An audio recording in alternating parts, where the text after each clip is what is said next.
अंबेडकर उस समय उनके सामने दुविधा आ गई। वो सोचे एक तरफ मेरी अपनी जाति के लोग, मैं उनकी मदद करूं, और एक तरफ देश में आंदोलन लड़ रहे हैं गांधी, उनका जीवन, इनके जीवन का त्याग ना हो जाए, कहीं ऐसा जीवन ना खत्म हो जाए। उन्होंने गांधी जी को समझाया, बोला ठीक है आप अपना अनशन छोड़िए। पूना पैक्ट वहां साइन किया गया, और पूना पैक्ट जब साइन किया उस समय इन्होंने रिजर्वेशन तो कम से कम कंट्रोल में कर लिया। The evolution of provincial finance in British India नाम की इनकी किताब, द प्रॉब्लम ऑफ रूपी नाम की ये दो किताबें, जिसके आधार पे आरबीआई की स्थापना हुई।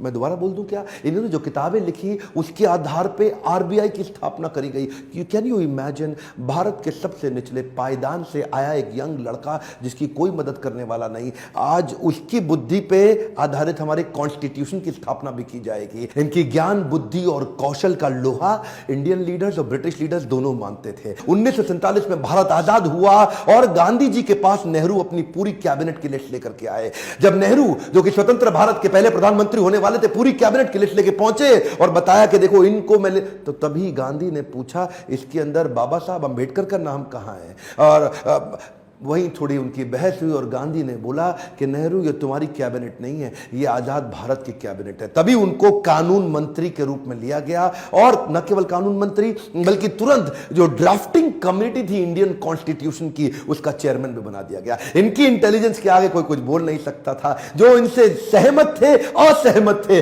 दोनों जानते थे कि इस आदमी में बुद्धि बहुत है। बहरहाल मन तो है कि मैं घंटों तक इनके विषय में बात करूं, एक्चुअली मन भरता नहीं है इनके विषय में बात करते हुए। इतने बुद्धिमान व्यक्ति, आगे चल के इन्होंने हिंदू कोड बिल और महिलाओं के लिए बड़े कानूनों के अंदर कई बदलाव लाए। ये वो पॉलिटिकल लीडर नहीं थे जो सत्ता के लिए लड़ते थे, ये लड़ते थे उनके लिए कि देश में कमजोर हिस्से को उठाना देश के हर लीडर की जिम्मेदारी। एक वन मोर टाइम ध्यान दीजिए, चाहे वो महिलाएं हो, चाहे वो जाति धर्म के आधार पे हो, कमजोर हिस्से को आगे बढ़ाना, सपोर्ट करना, तभी देश आगे चलेगा। खुशहाली आएगी तो फायदा सबका होगा। कम ऑन, ध्यान दीजिए, पूरे देश में खुशहाली आएगी तभी फायदा सबका होगा। इनकी भाषा में, इनके भाषण में, इनकी चर्चा में, इनके आचरण में, इनकी किताबों में और ड्राफ्टिंग कमेटी में चेयरमैन होते वक्त कॉन्स्टिट्यूशन को लिखने में सहनशीलता लगातार दिखती रही। अहिंसा परमो धर्म, बौद्ध धर्म को अपनाने लगे।